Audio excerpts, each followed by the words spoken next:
നമസ്കാരം. സ്പോട്ട്ലൈറ്റിലേക്ക് സ്വാഗതം. സമൂഹ മാധ്യമങ്ങളിലൂടെ അധിക്ഷേപം നേരിട്ടതിനെ തുടർന്ന് യുവാവ് ജീവനൊടുക്കിയ സംഭവമാണ് ഏതാനും ദിവസങ്ങളായി കേരളം ചർച്ച ചെയ്യുന്നത്. ഈ വാർത്തയുടെ ഏറ്റവും പുതിയ വിശദാംശങ്ങളാണ് സ്പോട്ട്ലൈവിൽ ആദ്യം. വടകര സ്വദേശി ദീപക് ആത്മഹത്യ ചെയ്ത കേസിൽ മൊഴി ആവർത്തിക്കുകയാണ് പ്രതി ഷിംജിത മുസ്തഫ. ദീപക് അപമാനിച്ചുവെന്ന് ഷിംജിത അന്വേഷണ സംഘത്തോട് ആവർത്തിച്ചു. ലൈംഗികാതിക്രമം തുറന്നു കാട്ടുക എന്ന ലക്ഷ്യത്തോടെയാണ് വീഡിയോ പോസ്റ്റ് ചെയ്തതെന്നും ഷിംജിത ചോദ്യം ചെയ്യലിൽ പറഞ്ഞു. ഇന്നലെ കോടതി റിമാൻഡ് ചെയ്ത ഷിംജിതയെ കസ്റ്റഡിയിൽ വാങ്ങാനാണ് പോലീസിന്റെ തീരുമാനം. ഇതിനിടെ ഷിംജിതയുടെ റിമാൻഡ് റിപ്പോർട്ടും പുറത്തു വന്നിട്ടുണ്ട്. MS അനീഷ് കുമാർ വിവരങ്ങളുമായി. അനീഷ്, കഴിഞ്ഞ ദിവസങ്ങളിൽ നമ്മൾ കണ്ടത് വലിയ രീതിയിലുള്ള പ്രതിഷേധം ഈ സംഭവവുമായി ബന്ധപ്പെട്ട് ഉയരുന്നതാണ്. അത് സ്ത്രീകളാകട്ടെ പുരുഷന്മാരാകട്ടെ എല്ലാം ഒരു പൊതുവികാരം എന്ന് പറയുന്നത് ഷിംജിതയ്ക്കെതിരെയാണ്. പക്ഷെ അപ്പോഴും ഷിംജിത ഇന്നും ഇപ്പോൾ അന്വേഷണ സംഘത്തോട് പറയുന്നത് താൻ ലൈംഗികമായ അപമാനം നേരിട്ടു, അതാണ് വീഡിയോ എടുക്കാൻ കാരണമെന്നാണ്. അത് സ്ഥാപിക്കാൻ അവർക്ക് കഴിയുന്നുണ്ടോ? ഈ റിമാൻഡ് റിപ്പോർട്ടിന്റെ വിശദാംശങ്ങൾ എന്തൊക്കെയാണ്?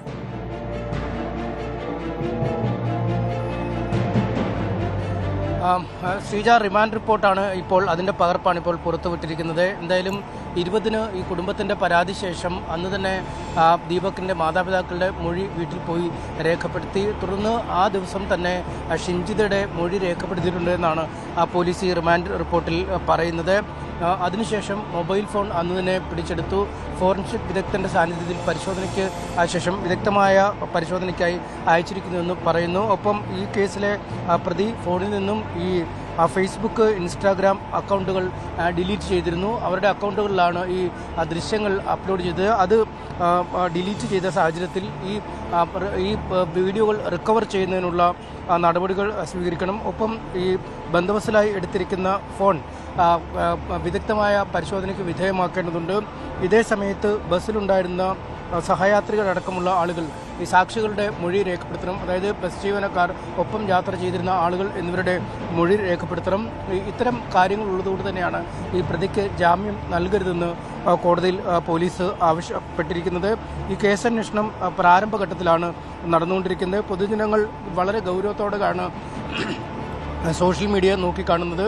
ഈ ഘട്ടത്തിൽ ഈ അസ്വകാര്യമായ വീഡിയോകൾ ചിത്രീകരിച്ച് സോഷ്യൽ മീഡിയയിൽ പ്രചരിപ്പിച്ചാൽ കുറ്റം ആരോപിക്കപ്പെട്ടവർ പ്രസ്തുത വീഡിയോ മൂലം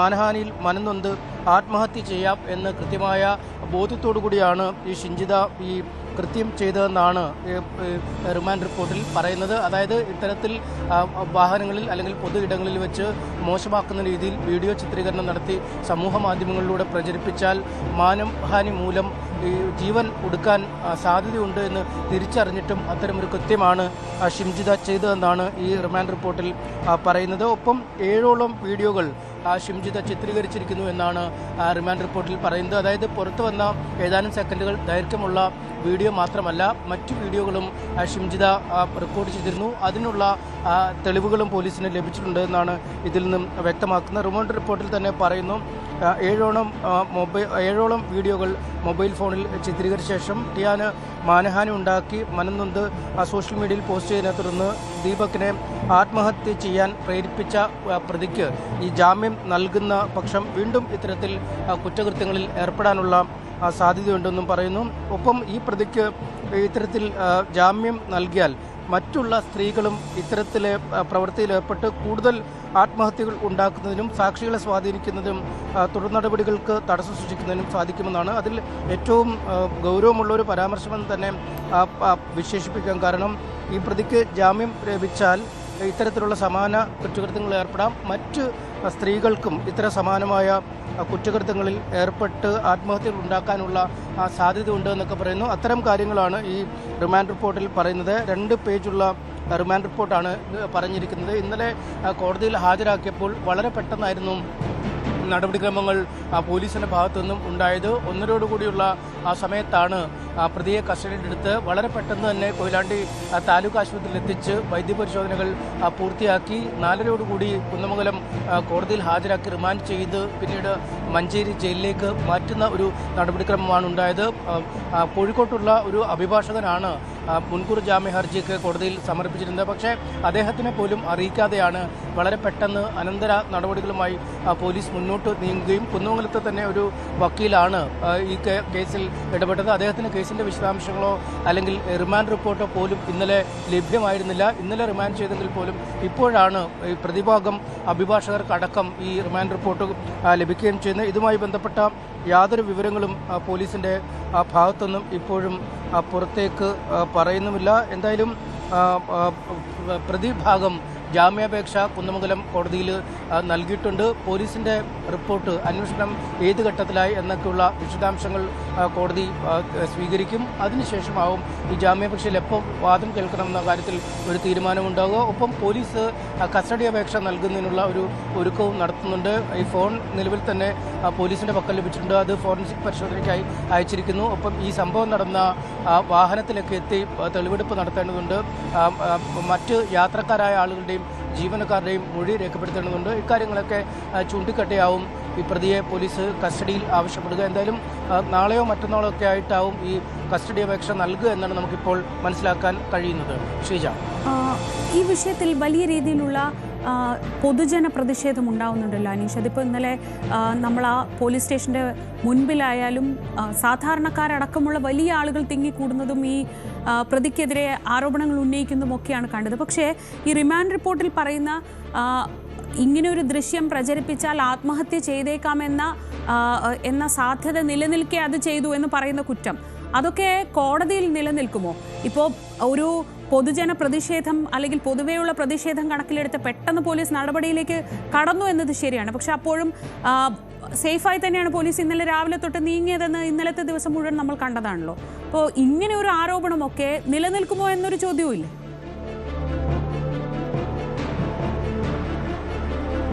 തീർച്ചയായും ഈ പോലീസ് ഉന്നയിക്കുന്ന ആരോപണങ്ങൾ നിലനിൽക്കുമോ എന്ന ഒരു കാര്യം തന്നെയാണ് നമുക്ക് അറിയേണ്ടത്. കാരണം ഇന്നലെ രാവിലെ മുതൽ ഈ പ്രതിയെ ഒരു പൊതുജന സമക്ഷത്തിലേക്ക് എത്താതെ അല്ലെങ്കിൽ നാട്ടുകാരൊക്കെ വലിയ പ്രകോപിതരായി നിൽക്കുന്നു.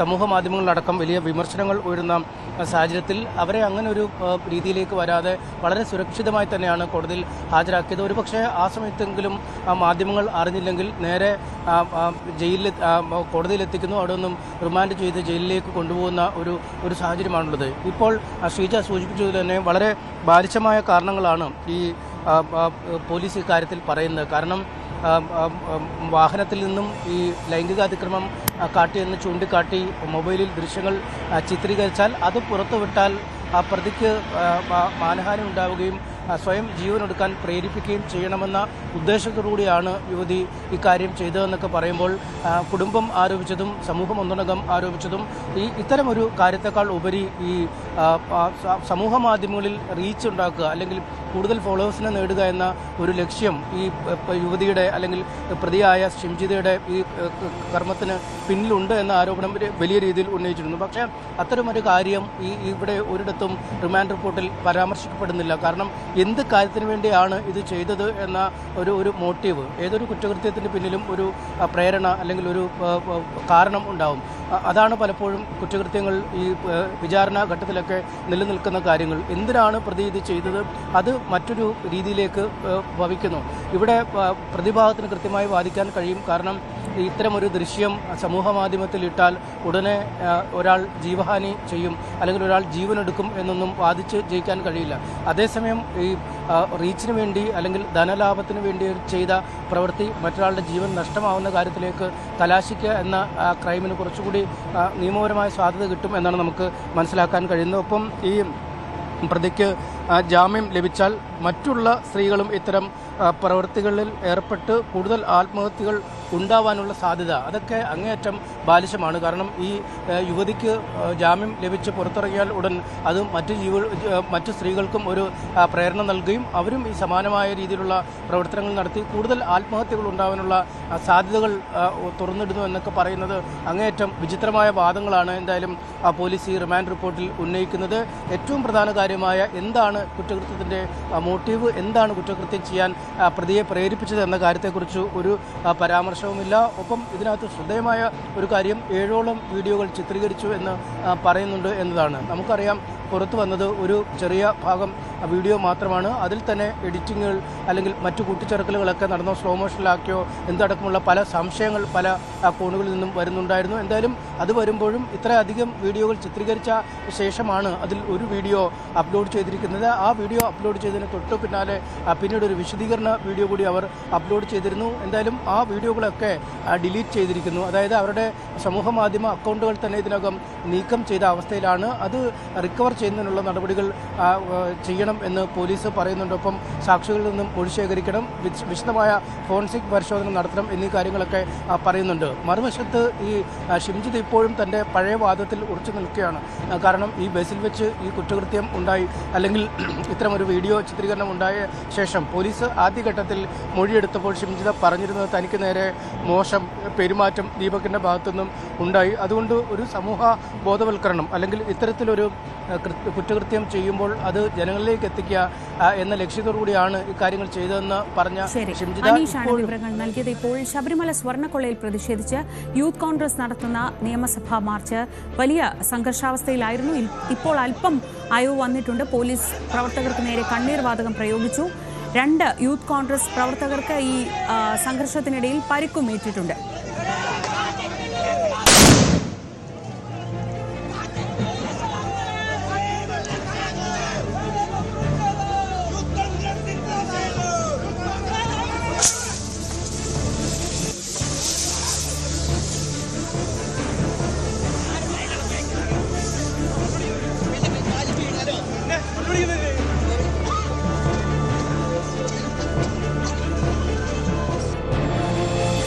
നിയമസഭാ മാർച്ചിനിടെ സംഘർഷം. യൂത്ത് കോൺഗ്രസ് പ്രവർത്തകരാണ് ശബരിമല സ്വർണ്ണക്കൊള്ളയിൽ പ്രതിഷേധിച്ച് നിയമസഭയിലേക്ക് മാർച്ച് നടത്തിയത്. പോലീസ് വലിയ സന്നാഹത്തോടെയാണ് എത്തിയിരുന്നത്.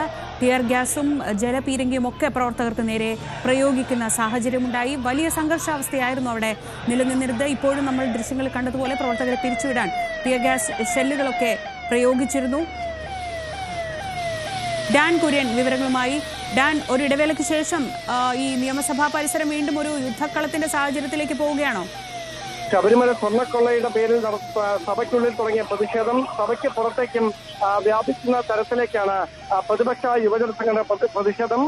12 മണിയോടെയാണ് ഈ മാർച്ച് പറഞ്ഞിരുന്നെങ്കിലും 1 മണിയോടെയാണ് സെക്രട്ടേറിയറ്റിന്റെ സമീപത്ത് നിന്ന് രക്തസാക്ഷി മണ്ഡപത്തിനടുത്ത് നിന്ന് തുടങ്ങിയ ഈ പ്രതിഷേധ മാർച്ച് നിയമസഭാ കവാടത്തിനടുത്തെത്തി. അവിടെ ബാരിക്കേഡ് തീർത്ത പോലീസ് പ്രതിഷേധക്കാരെ തടയാൻ ശ്രമിച്ചു. അങ്ങനെ അരമണിക്കൂർ നേരം ബാരിക്കേഡിന് മുകളിൽ കയറിയെന്ന പ്രതിഷേധിക്കാനുള്ള പ്രവർത്തകരുടെ ശ്രമം പോലീസ് ജലപീരങ്കി പ്രയോഗിച്ച് തടഞ്ഞു. പക്ഷേ എന്നിട്ടും ചിതറിമാറിയ പ്രവർത്തകർ വീണ്ടും സംഘടിച്ചെത്തി ബാരിക്കേഡിന് സമീപം ഈ കോലം കത്തിക്കുന്ന തരത്തിലേക്ക് കാര്യങ്ങൾ മാറി. പിന്നീടാണ് ഈ ബാരിക്കേഡ് പൊളിക്കാൻ നടത്തിയ നീക്കമാണ് പോലീസിനെ പ്രകോപിപ്പിച്ചത്. തുടർന്ന് പ്രവർത്തകർ പോലീസിന് നേരെ വടിയും കല്ലുമൊക്കെ എറിഞ്ഞിട്ടും ആദ്യം സംയമനം പാലിച്ച പോലീസ് പിന്നീട് അല്പസമയം മുമ്പ് തുടർച്ചയായി 2 തവണ ടിയർ ഗ്യാസ് പ്രയോഗിക്കുകയായിരുന്നു.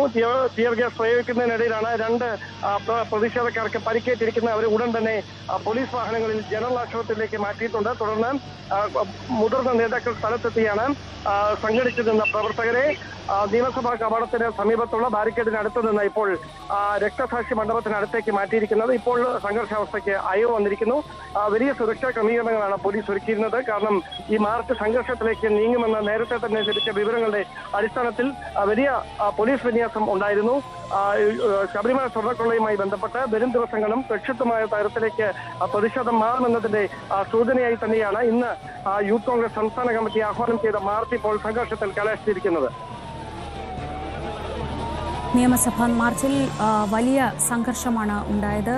വലിയ ഒരു പ്രതിഷേധത്തിൻ്റെ സാഹചര്യം തന്നെ അവിടെ ഉണ്ടായിരുന്നു. അത് നേരിടാൻ പോലീസും വലിയ സന്നാഹത്തോടെയാണ് വന്നത്. പക്ഷേ പിരിഞ്ഞ് പോകാത്ത പ്രവർത്തകരെ പിരിച്ചുവിടാനാണ് ടിയർ ഗ്യാസ് ഷെല്ലുകൾ അടക്കം പ്രയോഗിക്കുന്ന ഒരു സാഹചര്യം ഉണ്ടായത്. ഇപ്പോൾ ഡാൻ, സ്ഥിതിയൊക്കെ ഒരു ശാന്തമായി എന്ന് പറയാറാവുന്ന അവസ്ഥയായോ? മുഴുവൻ പ്രവർത്തകരെയും ഇവിടെ നിന്ന് പോലീസും മുതിർന്ന നേതാക്കളും എത്തി അവിടെ നിന്ന് മാറ്റിയിരിക്കുകയാണ്. ഇപ്പോൾ സംഘർഷാവസ്ഥയ്ക്ക് അയവ് വന്നിരിക്കുന്നു. അല്പസമയത്തിനകം ബാരിക്കേഡ് അവിടെ നിന്ന് മാറ്റും. വാഹന ഗതാഗതം പൂർണ്ണമായി അതുവഴി കൂടി കടന്നു പോകാവുന്ന തരത്തിൽ സുഗമമായി മാറും. ഏതാണ്ട് 1 മണിക്കൂർ നേരമായി വാഹനങ്ങളൊന്നും നിയമസഭാ കവാടത്തിന് മുൻപിലൂടെയുള്ള റോഡിലൂടെ കടത്തിവിടുന്നില്ല. കാരണം ബാരിക്കേഡ് തീർത്ത് അവിടെ തടഞ്ഞിരിക്കുകയായിരുന്നു. ഇപ്പോൾ പോലീസിന്റെ ഭാഗത്ത് നിന്ന് ഇങ്ങനെ ഒരു നീക്കമുണ്ടായതിന് പിന്നാലെ പ്രതിഷേധക്കാർ അവിടെ നിന്ന് മടങ്ങിയിരിക്കുന്നു. പരിക്കേറ്റവരെ ആശുപത്രിയിലേക്ക് മാറ്റിയിട്ടുമുണ്ട്. വരും ദിവസങ്ങളും ശബരിമല സ്വർണ്ണക്കൊള്ളയുമായി ബന്ധപ്പെട്ട വലിയ പ്രതിഷേധങ്ങൾ നിയമസഭയ്ക്ക് ഉള്ളിലും പുറത്തും ഉണ്ടാകും എന്നതിന്റെ സൂചനയായി തന്നെ മാറുകയാണ് ഇന്ന് നടന്നിരിക്കുന്ന സംഘർഷഭരിതമായ ഈ മാർച്ച്. ശരി, ഡാൻ കുര്യനാണ് വിവരങ്ങൾ നൽകിയത്. പരിക്കേറ്റ യൂത്ത് കോൺഗ്രസ് പ്രവർത്തകരെ ആണ് നമ്മളിപ്പോൾ ദൃശ്യങ്ങളിൽ കാണുന്നത്. നേരത്തെ വലിയ രീതിയിലുള്ള സംഘർഷം തന്നെ ഒരു ഇടവേളയ്ക്ക് ശേഷമാണ് നിയമസഭാ പരിസരത്ത് ഇത്തരത്തിലുള്ള ഒരു വലിയ സംഘർഷം കാണുന്നത്. ഡാൻ സൂചിപ്പിച്ചതുപോലെ വരുന്ന നിയമസഭാ തെരഞ്ഞെടുപ്പിന് വളരെ കുറച്ച് സമയം മാത്രം ശേഷിക്കെ ഇതൊരു വലിയ പ്രതിഷേധമായി തെരുവിലേക്ക് കൊണ്ടുപോകാൻ തന്നെയാണ് പ്രതിപക്ഷം ആലോചിക്കുന്നത്. സഭയ്ക്കകത്ത് നമ്മൾ വലിയ പ്രതിഷേധം ഇന്നത്തെ ദിവസം കണ്ടു. സഭയ്ക്ക് പുറത്ത് ആ പ്രതിഷേധം യൂത്ത് കോൺഗ്രസ് അടക്കമുള്ളവർ ഏറ്റെടുക്കുകയായിരുന്നു. ദൃശ്യങ്ങളിൽ കാണുന്നത് പോലെ വലിയ പ്രതിഷേധം തന്നെ ഇന്ന് നിയമസഭയുടെ പരിസരത്തുണ്ടായി. 1 മണിക്കൂറോളം ഗതാഗതം ആ ഭാഗത്തുകൂടിയുള്ള ഗതാഗതം പാടെ തടസ്സപ്പെട്ടിരുന്നു. അതിനുശേഷം ഇപ്പോൾ സ്ഥിതിഗതികൾ അല്പം ശാന്തമായി വരികയാണ്. പ്രവർത്തകരെ പോലീസ് പിരിച്ചുവിട്ടു. തുടർന്ന് ഈ ബാരിക്കേഡ് അല്പസമയത്തിനകം തന്നെ നീക്കും. അതിനുശേഷം ഈ ഭാഗത്തെ ഗതാഗതം പുനഃസ്ഥാപിക്കുമെന്നാണ് പ്രതീക്ഷിക്കുന്നത്.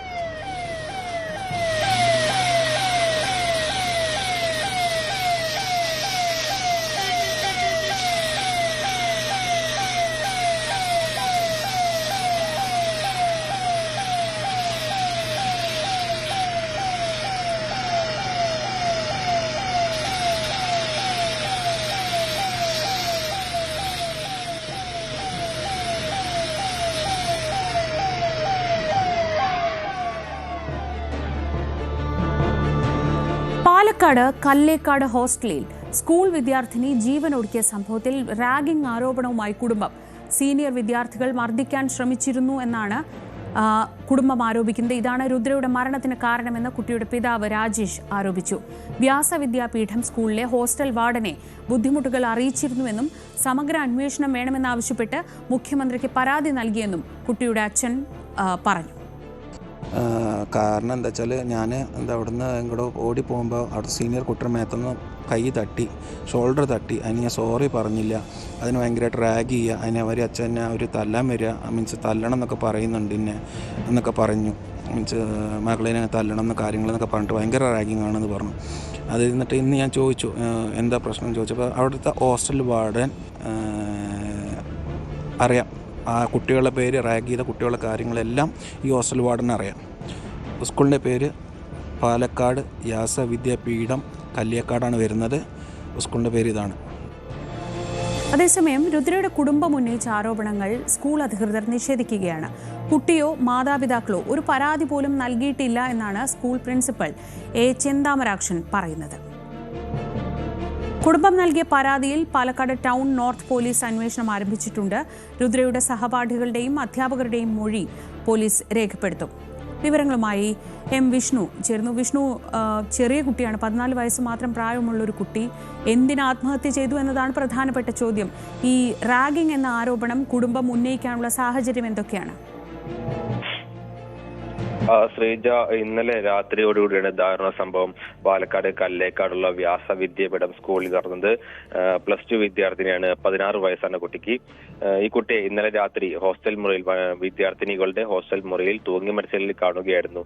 അതായത് രാത്രി സഹപാഠികൾ, കൂട്ടുകാരികൾ ഭക്ഷണം കഴിച്ചു വരുമ്പോഴാണ് ഈ കുട്ടിയെ മരിച്ചതിൽ കാണുന്നത്. ഈ സംഭവത്തിലാണ് സ്കൂളിനെതിരെ ഗുരുതര ആരോപണമായി രക്ഷിതാക്കൾ, പിതാവ് രംഗത്തെത്തിയിരിക്കുന്നത്. അതായത് ഈ ആഴ്ചയിൽ 2 ദിവസമാണ് കുട്ടിക്ക് വീട്ടുകാരെ ബന്ധപ്പെടാനുള്ള അവസരം. സ്കൂളിൽ പഠിക്കുന്ന ഹോസ്റ്റലിലുള്ള കുട്ടികൾക്ക് വീട്ടുകാരുമായി ബന്ധപ്പെടാൻ ആഴ്ചയിൽ 2 ദിവസമാണ് സ്കൂൾ അനുവാദം നൽകുക. അത്തരത്തിൽ കഴിഞ്ഞ ദിവസം ഈ കുട്ടി അച്ഛനുമായി ബന്ധപ്പെട്ടപ്പോൾ ഒറ്റപ്പാലം സ്വദേശി രാജേഷിന്റെ ചെറിയൊരു മകളാണ് മരിച്ച രുദ്ര. ഈ രുദ്ര രാജേഷുമായി ബന്ധപ്പെട്ടപ്പോൾ പറഞ്ഞിരുന്നു സഹപാഠികൾ, ഇങ്ങനെ സീനിയർ വിദ്യാർത്ഥികൾ തന്നെ ഉപദ്രവിക്കാൻ ശ്രമിച്ചു, ഇങ്ങനെ നടന്നു പോകുമ്പോൾ കൈ തട്ടി, അവരോട് മാപ്പ് പറഞ്ഞില്ല, അവരോട് സോറി പറഞ്ഞില്ല എന്നുള്ള കാര്യങ്ങൾ ഉന്നയിച്ച് സീനിയർ വിദ്യാർത്ഥികൾ മർദ്ദിച്ചിരുന്നു, റാഗിംഗ് നടത്തി എന്നൊക്കെയുള്ള കാര്യങ്ങൾ, സ്കൂളിൽ നേരിട്ട ദുരനുഭവങ്ങളെ കുറിച്ചുള്ള കാര്യങ്ങളൊക്കെ രുദ്ര പിതാവായ രാജേഷിനോട് പറഞ്ഞു എന്നാണ് വിവരങ്ങൾ. തുടർന്നാണ് ഇപ്പോൾ ഇന്നലെ രാത്രി കുട്ടിയെ മരിച്ചതിലേക്ക് കാണുന്നത്. ഇതേ തുടർന്നാണ് രക്ഷിതാക്കൾ, പിതാവ് രാജേഷ് സീനിയർ വിദ്യാർത്ഥികളുടെ റാഗിംഗ് മൂലമാണ് കുട്ടിക്ക് മാനസിക വിഷമമുണ്ടായി, അതിനെ തുടർന്നാണ് ആത്മഹത്യ എന്നുള്ള ആരോപണമായി രംഗത്തെത്തിയത്.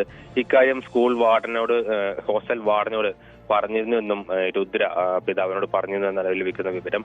ഇതേ തുടർന്നാണ് ഹോസ്റ്റൽ വാർഡൻ അറിഞ്ഞിട്ടും ഇത് മറച്ചു വെച്ചു അല്ലെങ്കിൽ വേണ്ട നടപടികൾ സ്വീകരിച്ചില്ല എന്നുള്ളൊരു ആരോപണമായി പിതാവ് കുടുംബവും രംഗത്തെത്തിയിരിക്കുന്നത്. ഇക്കാര്യങ്ങൾ ഉന്നയിച്ചുകൊണ്ട് പിതാവ് രാജേഷ് പോലീസിൽ പരാതി നൽകിയിട്ടുണ്ട്. കുട്ടിയുടെ പോസ്റ്റ്മോർട്ടം തൃശൂർ മെഡിക്കൽ കോളേജ് ആശുപത്രിയിൽ നടക്കുകയാണ്. ഈ നടപടികൾക്ക് ശേഷം ബന്ധുക്കൾക്ക് വൈകുന്നേരത്തോടുകൂടി ഈ മൃതദേഹം വിട്ടുകൊടുക്കുമെന്നാണ് ലഭിക്കുന്ന വിവരം. ശ്രീജ.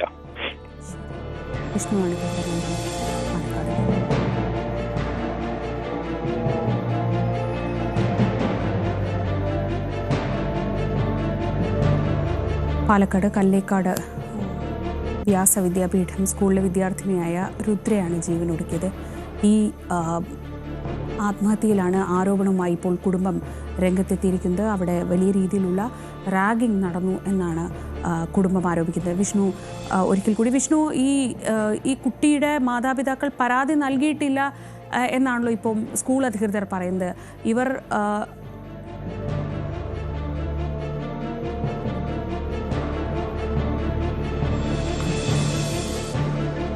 മറ്റൊരു വാർത്തയിലേക്ക്. കണ്ണൂർ തയ്യലിൽ 1.5 വയസ്സുകാരനെ കടൽ ഭിത്തിയിൽ എറിഞ്ഞ് കൊലപ്പെടുത്തിയ കേസിൽ അമ്മ ശരണ്യയ്ക്ക് ജീവപര്യന്തം തടവ്. തളിപ്പറമ്പ് അഡീഷണൽ സെഷൻസ് കോടതിയാണ് ശിക്ഷ വിധിച്ചത്. 1 ലക്ഷം രൂപ പിഴയും നൽകണം. കുഞ്ഞുങ്ങളോടുള്ള അമ്മമാരുടെ സ്നേഹം അനന്തമാണെന്നും നിർഭാഗ്യവശാൽ ഇവിടെ അമ്മ സ്വന്തം കുഞ്ഞിനെ ക്രൂരമായി കൊലപ്പെടുത്തിയെന്നും കോടതി പറഞ്ഞു. ജീവപര്യന്തം തടവും 1 ലക്ഷം രൂപ ഫൈനുമാണ് കോടതി വിധിച്ചിട്ടുള്ളത്. ആ 1 ലക്ഷം രൂപ ഈ ശരണയുടെ, അതായത് 1-ാം പ്രതിയുടെ ഭർത്താവ് പ്രണവിന് കൊടുക്കാനാണ് കോടതി വിധിയിൽ പ്രസ്താവിച്ചിട്ടുള്ളത്. പ്രോസിക്യൂഷനെ സംബന്ധിച്ചിടത്തോളം റയറസ്റ്റ് ഓഫ് ദ റയർ കേസാണ്, ഡെത്ത് സെന്റൻസ് കൊടുക്കണമെന്നാണ് നമ്മൾ കോടതിയിൽ വാദിച്ചിട്ടുള്ളത്. കോടതി വിധി ഏതായാലും അംഗീകരിക്കുന്നു. ഫസ്റ്റ് പേജിൽ തന്നെ മധുസൂദൻ നായരുടെ കവിത ഉദ്ധരിച്ചുകൊണ്ടാണ് സാർ വിധി പ്രഖ്യാപിച്ചിട്ടുള്ളത്. ഇതിനു മുമ്പേ മറ്റൊരു കേസിലും സാർ അത്തരത്തിലുള്ള കവിത ഇതാക്കിക്കൊണ്ട് തന്നെയാണ് വിധി പ്രസ്താവിച്ചിട്ടുള്ളത്. കെ വി ബൈജു വിവരങ്ങളുമായി. ബൈജു, മനുഷ്യ മനസാക്ഷിയെ ഞെട്ടിക്കുന്ന വിധത്തിലായിരുന്നു 1.5 വയസ്സുള്ള കുഞ്ഞിനെ കടൽ ഭിത്തിയിൽ എറിഞ്ഞു കൊന്നു എന്ന സംഭവം നമ്മളൊക്കെ കേട്ടത്. ആ കേസിലാണിപ്പോൾ വിധി ഉണ്ടായിട്ടുള്ളത്. ആ വിധിക്കൊപ്പം കോടതി ചൂണ്ടിക്കാണിക്കുന്ന കാര്യങ്ങൾ അമ്മയ്ക്ക് കുഞ്ഞിനോടുള്ള സ്നേഹം അനന്തമാണ്. ഈ അടുത്ത കാലത്ത് ഏറ്റവും വൈറലായ love you to the moon and back എന്ന കോട്ടൊക്കെ പറഞ്ഞുകൊണ്ടാണ് കോടതി ഈ വിധി ഉദ്ധരിച്ചുകൊണ്ടാണ് കോടതി വിധി പറഞ്ഞത് എന്നതാണ് ശ്രദ്ധേയം. എന്താണ് വിധിയുടെ വിശദാംശങ്ങൾ?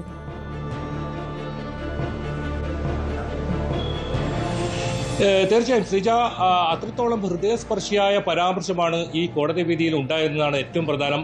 ശ്രീജ സൂചിപ്പിച്ചതുപോലെ തന്നെ love you to the moon and back. നമുക്കറിയാം, ഈ അടുത്ത് രാഹുൽ മാങ്കൂട്ടത്തിൻ്റെ കേസിലാണ് അതിജീവിത ഫേസ്ബുക്കിൽ കുറിച്ചൊരു വാക്ക് വലിയ തോതിൽ ചർച്ചയായ ഒരു വാക്കാണ്. അത്തരമൊരു വാക്ക് ഈ വിധിക്ക് മുമ്പ് ഈ ജഡ്ജി പരാമർശിച്ചു എന്നതാണ് ഏറ്റവും പ്രധാനം. അതുകൂടാതെ ഈ കുഞ്ഞുങ്ങളുടെ ശവപ്പെട്ടിക്കാണ് ഏറ്റവും കൂടുതൽ ഭാരമുണ്ടാവുക എന്ന പ്രശസ്ത അമേരിക്കൻ നോവലിസ്റ്റിന്റെ വാക്കുകൾ ഉദ്ധരിച്ച് അങ്ങനെ ഒരു വിധി പുറപ്പെടുവിക്കുന്ന സാഹചര്യമാണ് ഉണ്ടായത്. ഈ കേസിൽ ശരണ്യ 1-ാം പ്രതി ശരണ്യക്ക് മാത്രമാണ് കുറ്റക്കാരി എന്ന് കണ്ടെത്തിയിരുന്നത് നേരത്തെ. അങ്ങനെ ശരണ്യക്ക് ജീവപര്യന്തം തടവിനും അതുപോലെ തന്നെ 1 ലക്ഷം രൂപ പിഴയുമാണ് ശിക്ഷ വിധിച്ചത്. ഇതിൽ 1 ലക്ഷം രൂപ ശരണ്യ ഈ കേസിൽ ആരെയാണ് കൊടുക്കാൻ ശ്രമിച്ചത്, ഇവരുടെ ഭർത്താവായ പ്രണവ്, ആ പ്രണവിന് കൊടുക്കണമെന്നും കോടതി ഉത്തരവിട്ടിരുന്നു. എന്തായാലും ശ്രീജ സൂചിപ്പിച്ചതിൽ തന്നെ മനുഷ്യ മനസാക്ഷിയെ നടുക്കിയ ഒരു സംഭവം, വലിയ ചർച്ചയായ സംഭവം. സ്വന്തം അമ്മ തന്നെ കുഞ്ഞിനെ കടലിലെറിഞ്ഞ് കൊലപ്പെടുത്തുന്നു. അതാദ്യം കടലിലെറിഞ്ഞ് ഈ കുഞ്ഞ് മരിക്കുന്നില്ല, പിന്നീട് വീണ്ടും കടലിന് സമീപമുള്ള കല്ലിലേക്ക് വലിച്ചെറിഞ്ഞ് കൊലപ്പെടുത്തുന്നു. അങ്ങനെ അതിക്രൂരമായി നടത്തിയ ഒരു കൊലപാതകം. അതിനും അപ്പുറം ഈ കൊലപാതകം നടത്തിയതിനു ശേഷം ഒരു കൂസലുമില്ലാതെ വീട്ടിലേക്ക് തന്നെ തിരിച്ചു വന്ന് അവിടെ ഈ ഭർത്താവിൻ്റെ ഈ കൃത്യം നടത്തിയത് ഭർത്താവാണ് എന്ന് വരുത്തി തീർക്കാനുള്ള ഒരു ശ്രമം നടക്കുന്നു. അങ്ങനെ ഭർത്താവിനെ കേസിൽ കുടുക്കി ഈ കാമുകനായ നിതിനൊപ്പം താമസിക്കുക, അതായിരുന്നു ഇതിൽ പ്രധാനമായും ഈ ശരണ്യ ലക്ഷ്യമിട്ടത്. ഏതായാലും കോടതി ആ കാര്യത്തിൽ ഇതിന്റെ ശിക്ഷാവാദം നടക്കുന്ന സമയത്ത്, വിധിയിന്മേലുള്ള വാദം നടക്കുന്ന സമയത്തൊക്കെ വലിയ പരാമർശം അത്തരത്തിൽ നടത്തിയിരുന്നു. അതായത് ഈ കേസിൽ ഒരുപക്ഷെ ശാസ്ത്രീയമായ തെളിവുകൾ, അതാണ് ഇതിൽ ഏറ്റവും പ്രധാനമായത്. അതായത് ഈ ശരണ്യയുടെ ശരീരത്തിൽ, അതായത് വസ്ത്രങ്ങളിലും അതുപോലെ തന്നെ ചെരുപ്പിലും ഉണ്ടായ ഉപ്പിന്റെ അംശം, അതായിരുന്നു ഇതിൽ നിർണായക തെളിവായത്. ആ ശാസ്ത്രീയ തെളിവുകൾ കണ്ടെത്തിയില്ലെങ്കിൽ ഈ കേസിൽ പ്രതിയാകുക ഈ നിരപരാധിയായ ഭർത്താവായ പ്രണവായിരിക്കില്ല എന്ന കോടതി ഒരു ചോദ്യം ചോദിച്ചിരുന്നു. അങ്ങനെ അപൂർവങ്ങളിൽ അപൂർവമായ കേസായി പരിഗണിക്കണം, അതുകൊണ്ട് തന്നെ വധശിക്ഷ നൽകണമെന്നായിരുന്നു പ്രോസിക്യൂഷൻ പ്രധാനമായും വാദിച്ചത്. പക്ഷേ ഈ ശരണ്യയുടെ പ്രായം 27 വയസ്സാണ്. ആ പ്രായം കണക്കാക്കി അതോടൊപ്പം ജയിലിൽ കഴിഞ്ഞ നാളുകളിലെ സ്വഭാവം അതുകൂടി പരിഗണിച്ചാണ് ഇങ്ങനെ ജീവപര്യന്തം തടവിന് ഇപ്പോൾ ശിക്ഷിച്ചത്. എന്തായാലും ഇതിൽ നിതിൻ എന്ന് പറയുന്ന രണ്ടാം പ്രതി, അതായത് ശരണ്യയുടെ കാമുകൻ, ഇയാൾ നേരത്തെ തന്നെ കോടതി വെറുതെ വിട്ടിരുന്നു. അതായത് തെളിവുകളുടെ അഭാവത്തിലാണ് നിതിനെ കോടതി വെറുതെ വിടുന്ന സാഹചര്യമുള്ളത്. ഈ രണ്ട് സംഭവത്തിൽ, അതായത് ജീവപര്യന്തം തടവ് ലഭിച്ച സംഭവത്തിലും അതോടൊപ്പം നിതിനെ വെറുതെ വിട്ട സംഭവത്തിലും അപ്പീൽ നൽകും എന്ന ഒരു കാര്യം പബ്ലിക് പ്രോസിക്യൂട്ടർ വ്യക്തമാക്കുന്നുണ്ട്. ഇതിൽ വിധിയുടെ വിശദാംശങ്ങൾ വന്നിട്ടില്ല, പൂർണ്ണമായും വിധിയുടെ വിശദാംശങ്ങൾ വന്നിട്ടില്ല. അത്തരം വിധിയുടെ വിശദാംശങ്ങൾ വന്നാൽ അത് പരിശോധിച്ചതിന് ശേഷമായിരിക്കും അത്തരം നടപടികൾ കടക്കുക. ഏതായാലും വിധി അംഗീകരിക്കുന്നു എന്നാണ് പബ്ലിക് പ്രോസിക്യൂട്ടർ വ്യക്തമാക്കിയിരിക്കുന്നത്. അതോടൊപ്പം ഇതിൽ ഇനി കൂടുതൽ പരിശോധന നടത്തും. ഇതിൽ ദൃക്സാക്ഷികളില്ലാത്തൊരു കേസാണെന്ന് ഓർക്കണം. വെറും ശാസ്ത്രീയ തെളിവുകളുടെ അടിസ്ഥാനത്തിലാണ് ഈ കേസിൽ ശരണ്യയെ ഇത്തരത്തിൽ ജീവപര്യന്തം തടവിന് ശേഷിക്കുന്ന രീതിയിലേക്ക് കാര്യങ്ങൾ കൂടുന്നത്. അപ്പോഴും നിരാശയുണ്ടാക്കുന്ന ഒരു കാര്യം, ഇതിൽ ഗൂഢാലോചനയിൽ പങ്കെടുത്തു എന്ന് പോലീസ് കണ്ടെത്തിയ പ്രോസിക്യൂഷൻ പ്രധാനമായും ബാധിച്ച ഈ നിതിനെ വെറുതെ വിട്ടു എന്നത് തന്നെയാണ്. ആ കാര്യത്തിൽ അപ്പീൽ നൽകുമെന്നുള്ള നടപടികളിലേക്ക്, തുടർ നടപടികളിലേക്ക് കടക്കും എന്ന് തന്നെയാണ് പബ്ലിക് പ്രോസിക്യൂട്ടർ വ്യക്തമാക്കിയത്. 2020 ഫെബ്രുവരി 17 പുലർച്ചെ 2:45 ഈ ക്രൂരമായ കൃത്യം ശരണ്യ ചെയ്തത്. ഈ തയ്യൽ കടപ്പുറത്ത് കുഞ്ഞിനെ വലിച്ചെറിഞ്ഞതിന് ശേഷം കുഞ്ഞ് കരയുന്ന ശബ്ദം കേൾക്കുന്നു, മരിക്കുന്നില്ല. അങ്ങനെ വീണ്ടും കുഞ്ഞിനെ പാറക്കെട്ടിൽ ഇടിച്ച് കൊലപ്പെടുത്തിയതിനു ശേഷം വീട്ടിലേക്ക് തന്നെ തിരിച്ചു വരുന്നു. പിന്നീട് ഭർത്താവിനാണ് ഈ കൃത്യം ചെയ്തതെന്ന രീതിയിലുള്ള മൊഴി നൽകുന്നു. അങ്ങനെ 2 ദിവസം ചോദ്യം ചെയ്തിട്ടും ഈ ശരണ്യ ഇതേ നിലപാടിൽ ഉറച്ചുന്നു. അങ്ങനെ 2ാമത്തെ ദിവസം ശാസ്ത്രീയമായ തെളിവുകൾ പോലീസ് നിരത്തി ചോദ്യം ചെയ്തപ്പോഴാണ് ഇതിന്റെ കാര്യങ്ങൾ പുറത്തു പറയുന്നത്. അങ്ങനെയാണ് ശരണ്യയും അതുപോലെ തന്നെ 20ഓളം കോളുകളാണ് ഈ ചോദ്യം ചെയ്യുന്ന സമയത്ത് പ്രണവിന്റെ, അതായത് ഈ ശരണ്യയുടെ കാമുകന്റെ കോളുകളാണ്, മിസ് കോളുകളാണ് ഈ ഫോണിലേക്ക് വന്നത്. അങ്ങനെ പോലീസ് കൃത്യമായ അന്വേഷണം നടത്തിയ ഒടുവിലാണ് ഈ 1ാം പ്രതി ശരണ്യയും 2ാം പ്രതി നിതിനെയും ഇതിൽ ചേർക്കുന്നത്. ഏതായാലും നിതിനെ ഇപ്പോൾ കോടതി വെറുതെ വിട്ടിരിക്കുന്നു. ആ കാര്യത്തിൽ അപ്പീൽ ഉൾപ്പെടെയുള്ള നടപടികളുമായി മുന്നോട്ട് പോകും. ഇനി ഈ പൊട്ടിക്കരഞ്ഞുകൊണ്ടാണ് ശരണ്യ ഈ വിധി ഇന്ന് കേൾക്കാൻ ഇന്നെത്തിയത്. കഴിഞ്ഞ ദിവസം ഇതിന്റെ ശിക്ഷാവിധിന്മേൽ വാദം നടക്കുമ്പോഴൊക്കെ വലിയ തോതിലുള്ള ഇത്തരത്തിലുള്ള പരാമർശങ്ങളൊക്കെ കോടതിയുടെ ഭാഗത്തുനിന്നും ഉണ്ടായിരുന്നു. ഇതിൽ ONBയുടെയും അതുപോലെ തന്നെ അക്കിത്തത്തിന്റെയും ഒക്കെ വരികൾ ചൂണ്ടിക്കാട്ടിയാണ് പ്രോസിക്യൂഷൻ, അതായത് അമ്മയും കുഞ്ഞും തമ്മിലുള്ള സ്നേഹബന്ധത്തിന്റെ ആ വരികൾ, അതൊക്കെ ചൂണ്ടിക്കാട്ടിയാണ് പ്രോസിക്യൂഷന്റെ വാദം ഉയർത്തിയത്. ഏതായാലും ഇപ്പോൾ ശിക്ഷാവിധി വരുമ്പോഴും അത്തരത്തിലുള്ള ഹൃദയസ്പർശിയായ വാക്കുകളാണ് ജഡ്ജിയുടെ ഭാഗത്തുനിന്നും ഉണ്ടായത്. ഞാൻ നേരത്തെ പറഞ്ഞതുപോലെ തന്നെ രാഹുൽ മാങ്കൂട്ടത്തിൽ കേസിൽ അതിജീവിത ഉയർത്തിക്കൊണ്ടുവന്ന, അത് മുഖ്യമന്ത്രി പിണറായി വിജയൻ ഉയർത്തിയിരുന്ന കപ്പിലും വാക്കുണ്ടായത്. അങ്ങനെ അതേ വാക്ക് ഉപയോഗിച്ച് ഇന്ന് ജഡ്ജ്മെന്റ്, അതായത് ഈ വിധി പ്രസ്താവന നടക്കുന്നു എന്നാണ് ഇത് പ്രത്യേകത ഉണ്ടായത്. ഏതായാലും വൈകാരികമായ രംഗങ്ങൾക്കും ഹൃദയസ്പർശിയായ വാക്കുകൾക്കും ഒക്കെ ഇന്ന് തളിപ്പറമ്പ് അഡീഷണൽ സെഷൻസ് കോടതി സാക്ഷ്യം വഹിച്ചു.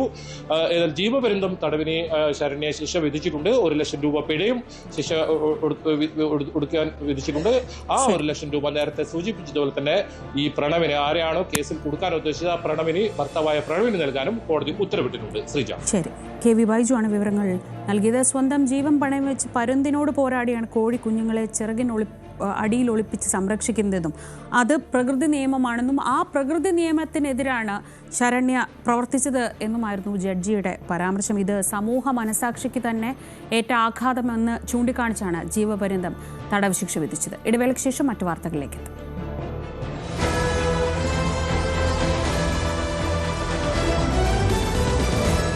ആ വാർത്താക്കുറിപ്പ് ഇറക്കിയപ്പോൾ തന്നെ ഏതാണ്ട് കസ്റ്റഡി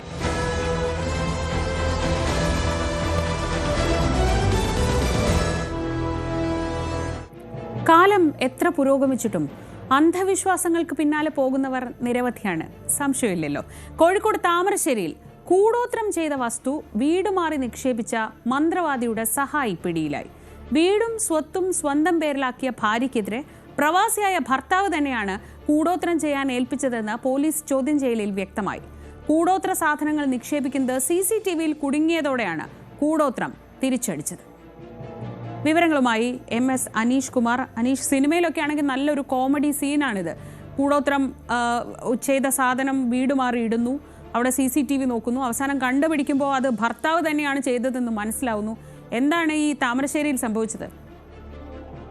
ശ്രീജ, സിനിമയിൽ പോലും കാണാത്ത രംഗങ്ങളാണ് സത്യത്തിൽ താമരശ്ശേരി ചുങ്കം ചെക്ക് പോസ്റ്റിന് സമീപം നടന്നത്. മാസങ്ങളായി ചില പ്രശ്നങ്ങൾ, ഈ കുടുംബ പ്രശ്നങ്ങൾ നടന്നു വരികയാണ്. ഗൾഫിലായിരുന്നു ഈ പരാതിക്കാരൻ അല്ലെങ്കിൽ ഇതിന് കാരണക്കാരനായ ഭർത്താവ് ഉണ്ടായിരുന്നത്. അദ്ദേഹം കുറച്ചധികം വർഷങ്ങളായി ഗൾഫിൽ നിൽക്കുകയും ഒരുപാട് സ്വത്തൊക്കെ സമ്പാദിച്ചതാണ് അദ്ദേഹം അവകാശപ്പെടുന്നത്. ആ സ്വത്തുവകളൊക്കെ ഭാര്യയുടെ പേരിലേക്ക് മാറ്റി എന്നാണ് പറയുന്നത്. ഒപ്പം നിരവധി തവണ ഇക്കാര്യം ചോദിച്ച് നിയമപരമായ കാര്യങ്ങളൊക്കെ നടക്കുന്നു. പക്ഷെ ഇതൊന്നും നടക്കാതെ വന്നപ്പോഴാണ് ഒടുവിൽ ഒരു മന്ത്രവാദിയെ സമീപിച്ചത്. ആ മന്ത്രവാദിയാണ് പറഞ്ഞത് ചില കൂടോത്ര സാമഗ്രികൾ ഈ വീടിന്റെ ഒരു വശത്ത് നിക്ഷേപിച്ചാൽ പിന്നീട് ഫലപ്രാപ്തി ഉണ്ടാകും എന്ന് പറഞ്ഞത്. അങ്ങനെ ചുടലമുക്ക് സ്വദേശിയായ യുവാവ് കരിങ്കുളം സ്വദേശിയായ സുനിൽ എന്നയാളെയാണ് മന്ത്രവാദിയാണ് കൂടോത്രത്തിനായി സമീപിച്ചത്. അദ്ദേഹം ചില കൂടോത്ര സാമഗ്രികൾ സഹായിയായ ആളുടെ കൈവശം കൊടുത്ത് വിടുകയായിരുന്നു. പക്ഷേ ഈ കൂടോത്രം നിക്ഷേപിക്കാനായി ഉദ്ദേശിച്ച വീട് മാറിപ്പോകുന്നതാണ് പിന്നീട് കണ്ടത്. ചുങ്കം മുട്ടുകടവിലെ മറ്റൊരു വീട്ടിലാണ് ബുധനാഴ്ച വൈകിട്ട് 3 മണിയോടുകൂടി ഈ സഹായി ഈ കൂടോത്ര സാമഗ്രികളുമായി എത്തിയത്. പ്രവാസിയായ വീട്ടുടമയാണ്, പ്രവാസിയുടെ വീടാണ്, പ്രവാസിയുടെ തന്നെ വീടാണ്. അദ്ദേഹത്തിന്റെ ഭാര്യയും മകളും ഈ സമയത്ത് വീടിനകത്തും ഉണ്ടായിരുന്നു. മുറ്റത്ത് ഒക്കെ ചുറ്റുപാട് നോക്കിയപ്പോൾ ആരെയും കണ്ടില്ല ഈ മന്ത്രവാദിയുടെ സഹായി. പക്ഷെ അദ്ദേഹം ചാരിയിട്ട ഗേറ്റ് മെല്ലെ തുറന്ന് വീടിന് മുൻവശത്തുള്ള ഒരു തെങ്ങിൻ തൈക്ക് അരികിലെത്തുകയും കയ്യിൽ കരുതിയ കടലാസിൽ നിന്നും എന്തൊക്കെയോ പൊടികളും മറ്റ് സാമഗ്രികളും തെങ്ങിൻ തടത്തിലേക്ക് ഇടുകയും പെട്ടെന്ന് അവിടെ നിന്ന് മടങ്ങുകയുമായിരുന്നു. എന്തായാലും ഇക്കാര്യങ്ങളൊക്കെ ഈ CCTV ക്യാമറയിൽ കണ്ടു. CCTV ക്യാമറ ഉള്ളിൽ നിന്ന് നോക്കിയപ്പോൾ പുറത്ത് ചില കാൽപെരുമാറ്റങ്ങൾ കണ്ട് ആൾസാന്നിധ്യം സംഭവിച്ച ഉള്ള ശബ്ദവും കേട്ട്. ഇതേ തുടർന്ന് വീട്ടുടമയുടെ മകള് വിശദമായ ഒരു പരിശോധന സ്ക്രീനിൽ നടത്തിയപ്പോൾ നീല ഷർട്ടും വെള്ളമുണ്ടും തോളിൽ ഒരു ബാഗ് മുറ്റത്തെത്തിയ ഒരാളാണ് ഇക്കാര്യങ്ങളൊക്കെ ചെയ്യുന്നതെന്ന് മനസ്സിലാക്കുകയായിരുന്നു. ഉടൻ തന്നെ അമ്മയോട് ഇക്കാര്യങ്ങൾ പറയുകയും ചെയ്തു. ഉടൻ തന്നെ ചില സംശയങ്ങൾ തോന്നി. കാരണം പതിവില്ലാത്ത ഒരാൾ വീട്ടുമുറ്റത്തെത്തുകയും ഈ മുറ്റത്ത് എന്തൊക്കെയോ നിക്ഷേപിക്കുന്നതായി കാണുകയും ചെയ്തു. ഉടൻ തന്നെ ഇരുവരും, ഈ അമ്മയും മകളും കൂടി സ്കൂട്ടറിൽ ഇയാളെ പിന്തുടർന്നു പോയി. അപ്പോൾ ഈ ചുങ്കൻ ചെക്ക് പോസ്റ്റിന് സമീപം ബസ് സ്റ്റോപ്പിൽ ബസ് കയറാനായി ആള് നിൽക്കുന്നുണ്ടായിരുന്നു. അപ്പോൾ തന്നെ അടയാളങ്ങൾ കൊണ്ടുവന്ന ഷർട്ടും വെള്ളമുണ്ടും തോളിൽ ബാഗും ഒക്കെ ഉള്ളതുകൊണ്ട് ആളെ പെട്ടെന്ന് അവർക്ക് തിരിച്ചറിയാൻ കഴിഞ്ഞു. ഉടൻ തന്നെ നാട്ടുകാരെ വിളിച്ചു ചേർക്കുകയും ഇയാളെ വളരെ കാര്യമായി തന്നെ ചോദ്യം ചെയ്യുകയും പോലീസിനെ വിളിച്ചെടുക്കുകയുമായിരുന്നു. ഇതിനുശേഷമാണ് ഇയാൾ ഈ കഥ പറഞ്ഞത്. അതായത് ഈ സുനിൽ എന്ന മന്ത്രവാദി കൂടോത്ര സാമഗ്രികളുമായി തന്നെ ഇവിടേക്ക് പറഞ്ഞയച്ചതാണെന്ന് പറഞ്ഞത്. പിന്നീട് ഇയാളെ കൂട്ടി വീണ്ടും വീട്ടിലേക്ക് വരികയും ഈ നിക്ഷേപിച്ച സാമഗ്രി തിരിച്ചെടുക്കുകയും ഒക്കെ ചെയ്തു. എന്തായാലും പോലീസ് കാര്യമായി തന്നെ ചോദ്യം ചെയ്തപ്പോൾ ഈ കൂടോത്രത്തിനായുള്ള കൊട്ടേഷൻ നൽകിയ ആളെ തിരിച്ചറിഞ്ഞു. ഇയാളെ പിന്നീട് പോലീസ് സ്റ്റേഷനിൽ വരുത്തുകയും വിശദമായി ചോദ്യം ചെയ്തു. ഒടുവിൽ ഇങ്ങനെ തന്നെയാണ് സംഭവം എന്ന് മനസ്സിലാക്കുകയും താക്കീത് നൽകി വിട്ടയക്കുകയുമാണ് ചെയ്തത്. എന്തായാലും തികച്ചും നാടകീയമായ, എന്നാൽ ഈ ആധുനിക കാലത്തും ആളുകൾ ഇത്തരം കാര്യങ്ങളിൽ വിശ്വസിക്കുന്നു എന്ന കൗതുകമുള്ള ഒരു കാര്യം കൂടിയാണ് കോഴിക്കോട് നടന്നിരിക്കുന്നത്. അനീഷ്, ഈ സാധാരണ കൊട്ടേഷനൊക്കെ ആണെങ്കിൽ അതിൽ പോലീസിന്റെ നടപടിയൊക്കെ ഉണ്ടാവും. ഇപ്പോൾ ഈ കൂടോത്രം കൊട്ടേഷൻ ആകുമ്പോൾ പോലീസ് ഇക്കാര്യത്തിൽ എന്ത് ചെയ്യും? പ്രത്യേകിച്ച് ഈ വിദേശത്തുള്ള ഭർത്താവിനെ കൂടോത്രത്തിന്റെ കൊട്ടേഷന്റെ പേരിൽ എന്തെങ്കിലും താക്കീത് കൊടുക്കാൻ നിവർത്തിയുണ്ടോ? അതാണ് ഈ കൂടോത്രം കൊട്ടേഷൻ. നമുക്കറിയാം പല രീതിയിലുള്ള കൊട്ടേഷനുകൾ നടക്കുമ്പോൾ ഈ കൂടോത്രത്തിന്റെ കൊട്ടേഷന് മേൽ എന്ത് ചെയ്യും എന്നതാണ് ഒരു ചോദ്യം. പിന്നീട് ഇവരൊക്കെ അടുത്തടുത്ത് താമസിക്കുന്ന ആളുകളാണ്, പരസ്പരം അറിയാവുന്ന ആളുകളൊക്കെയാണ്. വേണമെങ്കിൽ പരമാവധി എടുക്കാൻ പറ്റുന്നത് ഒരാളുടെ പുരയിടത്തിൽ അതിക്രമിച്ച് കയറി എന്ന ഒരു കുറ്റമൊക്കെ വേണമെങ്കിൽ ചുമർത്താം. അനുമതിയില്ലാതെ വീടിനുള്ളിൽ അല്ലെങ്കിൽ പറമ്പിൽ കടന്നു എന്നൊക്കെ പറയാം. അതും ലഘുവായ വകുപ്പുകളൊക്കെയാണ് വരിക. മറ്റ് നാശനഷ്ടങ്ങളൊന്നും ഉണ്ടായിട്ടില്ല, CCTVയിൽ തന്നെ കാണുന്നു. പക്ഷെ ഒരാളുടെ വീട്ടിൽ മറ്റൊരാൾ അതിക്രമിച്ച് കയറുന്നത് അങ്ങേയറ്റം കുറ്റം ഉള്ള ഒരു കാര്യം തന്നെയാണ്. പക്ഷെ ഇവരൊക്കെ പരസ്പരം അറിയാവുന്നവരാണ്, നാട്ടുകാരൊക്കെയാണ്. അതുകൊണ്ട് മറ്റ് നിയമ നടപടികളിലേക്ക് അതുകൊണ്ട് തന്നെ കടന്നില്ലെന്ന് ആണ് അറിയാൻ കഴിയുന്നത്. പക്ഷെ എന്തായാലും യുവാവിനെയും വിളിച്ചു വരുത്തിയ, ഈ കൊട്ടേഷൻ നൽകിയ യുവാവിനെയും പോലീസ് സ്റ്റേഷനിലേക്ക് വിളിച്ചു വരുത്തിയിരുന്നു. താക്കീതൊക്കെ നൽകിയാണ് വിട്ടയച്ചത്. പക്ഷേ ഈ സ്വന്തം ഭാര്യയിൽ നിന്നും സ്വത്ത് തിരിച്ചെടുക്കാൻ വേണ്ടി കൂടോത്രം ചെയ്ത ഒരു സംഭവം ഒരുപക്ഷെ നമ്മൾ ആദ്യമായാവും കേൾക്കുക. പലതരത്തിലുള്ള കൊട്ടേഷൻ ഉണ്ടെങ്കിലും ഏറ്റവും വ്യത്യസ്തമായ ഒരു കൊട്ടേഷൻ, കൂടോത്ര കൊട്ടേഷൻ. അതും കൂടോത്രം ചെയ്ത മന്ത്രവാദി സഹായി ഈ സാധന സാമഗ്രികൾ നിക്ഷേപിക്കുന്നതിനെ പറഞ്ഞിടുക, വീട് മാറി മറ്റൊരു വീടിന്റെ മുന്നിൽ ഈ കൂടോത്ര സാമഗ്രികൾ ഇടുക. അങ്ങേയറ്റം രസകരമായ ഒരു സംഭവമായി തന്നെ നമുക്ക് വേണമെങ്കിൽ കാണാം. പക്ഷേ ഒപ്പം ഈ എത്ര മാത്രം അന്ധവിശ്വാസികളായി അല്ലെങ്കിൽ ഈ ഇത്തരം കാര്യങ്ങളിൽ വിശ്വസിക്കുന്ന ആളുകളായി നമ്മുടെ ജനങ്ങൾ ഇപ്പോഴും നിൽക്കുന്നു എന്നതും ഒരു വലിയ ചോദ്യചിഹ്നം തന്നെയായി മാറുന്നുണ്ട്. ശ്രീജ. ശരി. MS അനീഷ് കുമാറാണ് വിവരങ്ങൾ നൽകിയത്. നേരത്തെ പറഞ്ഞതുപോലെ പലതരം കൊട്ടേഷൻ കേട്ടിട്ടുണ്ടെങ്കിലും ഈ കൂടോത്രത്തിൻ്റെ കൊട്ടേഷൻ ആദ്യമായി കേൾക്കുകയാണ്. പോലീസും സ്വാഭാവികമായി ഒരു വല്ലാത്ത അവസ്ഥയിലായി. ഈ കൂടോത്രത്തിൻ്റെ കൊട്ടേഷൻ എന്ത് നടപടിയെടുക്കുമെന്നത് പോലീസിനെയും കുഴക്കുന്ന ചോദ്യമായിരുന്നു. ഒടുവിൽ ഒരു താക്കീത് നൽകിയാണ് ഇപ്പോൾ വിട്ടയച്ചിട്ടുള്ളത്.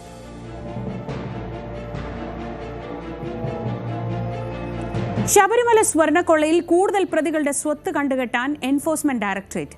A. പത്മകുമാർ, N. വാസു, മുരാരി ബാബു എന്നിവരുടെ സ്വത്ത് കണ്ടുകെട്ടാനുള്ള നടപടി തുടങ്ങി. ബാങ്ക് അക്കൗണ്ടുകൾ മരവിപ്പിക്കാനും നീക്കമുണ്ട്.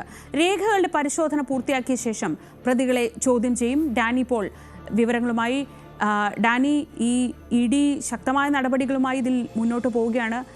1.3 കോടിയുടെ ആസ്തി വകകൾ കണ്ടുകെട്ടിയ വിവരം നമുക്കറിയാം. ഇനി ED ഈ വിഷയത്തിൽ എങ്ങനെ മുന്നോട്ട് പോകാനാണ് ആലോചിക്കുന്നത്? എന്തൊക്കെയാണ് നമുക്ക് കിട്ടുന്ന വിവരങ്ങൾ?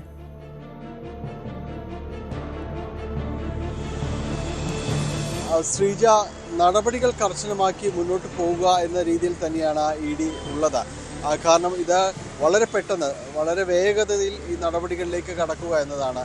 അതുകൊണ്ട് തന്നെയാണ് റെയ്ഡ് ചെയ്ത പരിശോധനകൾ നടത്തി 21 സ്ഥലങ്ങളിലുള്ള പരിശോധനകൾ പൂർത്തിയാക്കി ഒരു ദിവസം അത് തികയ്ക്കുന്നതിന് മുൻപ് തന്നെയാണ് മുഖ്യപ്രതിയായ ഉണ്ണികൃഷ്ണൻ പോറ്റിയുടെ 1.3 കോടിയുടെ 8 ഇടങ്ങളിലുള്ള വസ്തുവകകളടക്കം ഫ്രീസ് ചെയ്യുന്ന നടപടികളിലേക്കെല്ലാം തന്നെ കടക്കുന്നത്. സമാനമായ രീതിയിൽ തന്നെയാണ് മറ്റു പ്രതികളുടെ കാര്യങ്ങളിലേക്കും കടക്കുന്നത്. ഇവരുടെ ഈ ഏതെല്ലാം വസ്തുവകകളാണ് ഈ രീതിയിലേക്ക് അറ്റാച്ച് ചെയ്യാൻ കഴിയുക, മരവിപ്പിച്ച് മുന്നോട്ട് പോകാനായിട്ട് കഴിയുക എന്നതടക്കമുള്ള കാര്യങ്ങൾ പരിശോധിച്ച് വരികയാണ്. മിക്കവാറും തൊട്ടടുത്ത ദിവസം തന്നെ നമുക്കത് വാർത്താക്കുറിപ്പായിട്ട് തന്നെ അവരിൽ നിന്ന് പ്രതീക്ഷിക്കാം.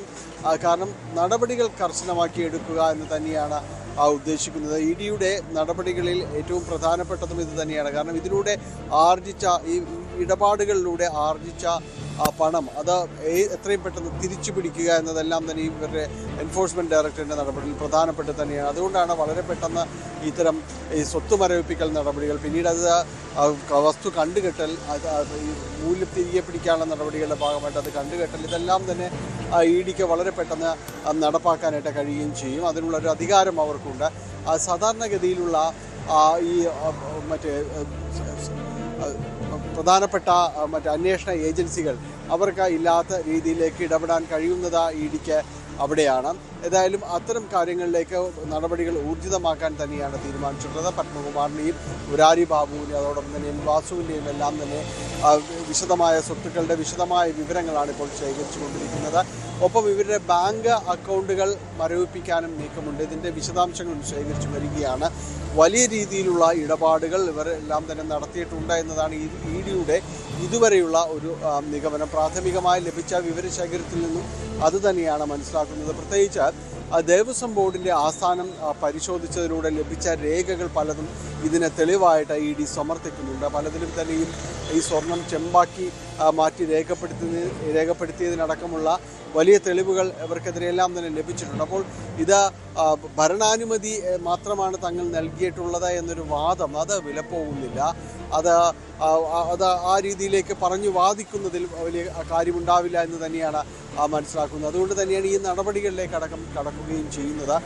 മറ്റൊന്ന്, ഇനി കൂടുതൽ പരിശോധനകൾ നടക്കുന്നു. അതിൻ്റെ ഭാഗമായിട്ട് ആദ്യഘട്ട പരിശോധനകൾ പൂർത്തിയാക്കി ഇതിൽ നിന്ന് ലഭിച്ച വിവരങ്ങളുടെ ഒരു ക്രോഡീകരണം അടക്കമുള്ള കാര്യങ്ങൾ നടക്കുന്നു. ഇനി അത് കൂടുതൽ പ്രതികളിലേക്ക് നീങ്ങുമോ? അതായത് പ്രത്യേക അന്വേഷണ സംഘം 11 പേരെയാണ് അറസ്റ്റ് ചെയ്തിരിക്കുന്നത്. കൂടുതൽ പ്രതികൾ ഉണ്ട് എന്ന് അന്വേഷണ സംഘം തന്നെ പറയുന്നു. അന്വേഷണ സംഘം എത്തുന്നതിന് മുൻപ് തന്നെ ED അവരിലേക്ക് എത്തുമോ എന്നതാണ് പ്രധാനപ്പെട്ട ഒരു ചോദ്യം ബാക്കി നിൽക്കുന്നത്. കാരണം അന്വേഷണ സംഘം ഇതുവരെയും ദൗത്യ സംഘത്തിന് ചോദ്യം ചെയ്യാൻ വിളിപ്പിക്കാത്തതോ അല്ലെങ്കിൽ ഇനി അറസ്റ്റ് ചെയ്യാൻ കഴിയാത്തതോ ആയ ആളുകളിലേക്കായിരിക്കുമോ ED തിരിയുന്നത് എന്ന ഒരു ചോദ്യം ബാക്കി നിൽക്കുന്നുണ്ട്. ഏതായാലും അന്വേഷണമെല്ലാം ആ വഴിക്ക് തന്നെ നീങ്ങുകയാണ്. വരും ദിവസങ്ങളിൽ ഇതിൻ്റെ കൂടുതൽ വിശദാംശങ്ങളിലേക്കെല്ലാം തന്നെ വരികയും ചെയ്യും.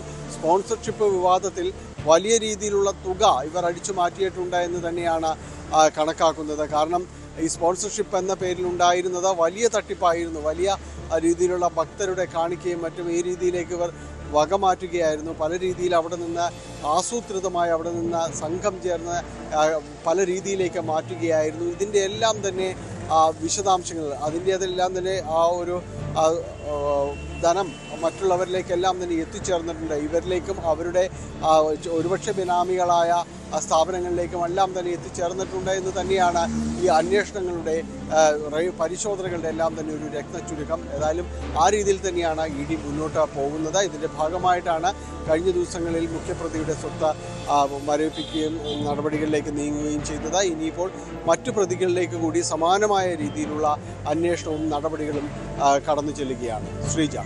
ഡാനി പോളാണ് വിവരങ്ങൾ നൽകിയത് കൊച്ചിയിൽ നിന്ന്.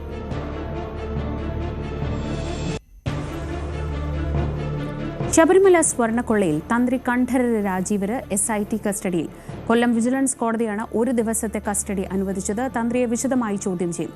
ഉണ്ണികൃഷ്ണൻ പോറ്റിയുമായുള്ള ഇടപാടുകൾ അടക്കം തന്ത്രിയിൽ നിന്ന് ചോദിച്ചറിയുകയാണ് ലക്ഷ്യം.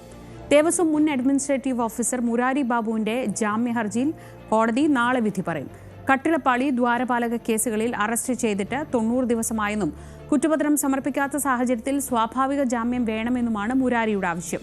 അതേസമയം ദേവസ്വം ബോർഡ് മുൻ കമ്മീഷണർ N. വാസുവിന്റെ ജാമ്യ ഹർജി സുപ്രീംകോടതി തള്ളി. ദൈവത്തെ കൊള്ളയടിച്ചില്ലേ എന്നായിരുന്നു കോടതിയുടെ ചോദ്യം. താൻ കമ്മീഷണർ മാത്രമായിരുന്നുവെന്നും കൊള്ളയിൽ പങ്കില്ലെന്നും ആരോഗ്യ പ്രശ്നങ്ങളും പ്രായവും കണക്കിലെടുക്കണമെന്നുമായിരുന്നു വാസുവിന്റെ വാദം. വിനീഷ് വിവരങ്ങളുമായി. വിനീഷ്, പ്രധാനപ്പെട്ട 2 കാര്യങ്ങളാണ്. ഒന്ന്, ഇന്നിപ്പോൾ തന്ത്രിയെ കസ്റ്റഡിയിൽ വിട്ടിട്ടുണ്ട്, SITയുടെ കസ്റ്റഡിയിൽ വിട്ടിട്ടുണ്ട്. അവിടെ അറിയേണ്ടത് എന്താണ് ഉണ്ണികൃഷ്ണൻ പോറ്റിയുമായി തന്ത്രിക്കുണ്ടായിരുന്ന ബന്ധം? ഇവരൊക്കെ പറയുന്നത് പോലെ പോറ്റിയെ ശബരിമലയിൽ കയറ്റിയത് തന്ത്രി തന്നെയായിരുന്നു എന്നറിയേണ്ടതുണ്ട്. എങ്ങനെയാണ് ആ ചോദ്യം ചെയ്യൽ പുരോഗമിക്കുന്നത്? ഒപ്പം സുപ്രീം കോടതിയിൽ നിന്നുണ്ടായ ഗൗരവമേറിയ പരാമർശം N. വാസുവിൻ്റെ ജാമ്യം നിഷേധിച്ചുകൊണ്ട് അല്ലെങ്കിൽ പ്രായമടക്കമുള്ള കാര്യങ്ങൾ പരിഗണിക്കണമെന്ന വാദമൊക്കെ പരിഗണിക്കാതെ കോടതി മുന്നോട്ട് വെച്ചിട്ടുള്ള ഈ നിരീക്ഷണം എത്രത്തോളം ഗൗരവമുള്ളതാണ്?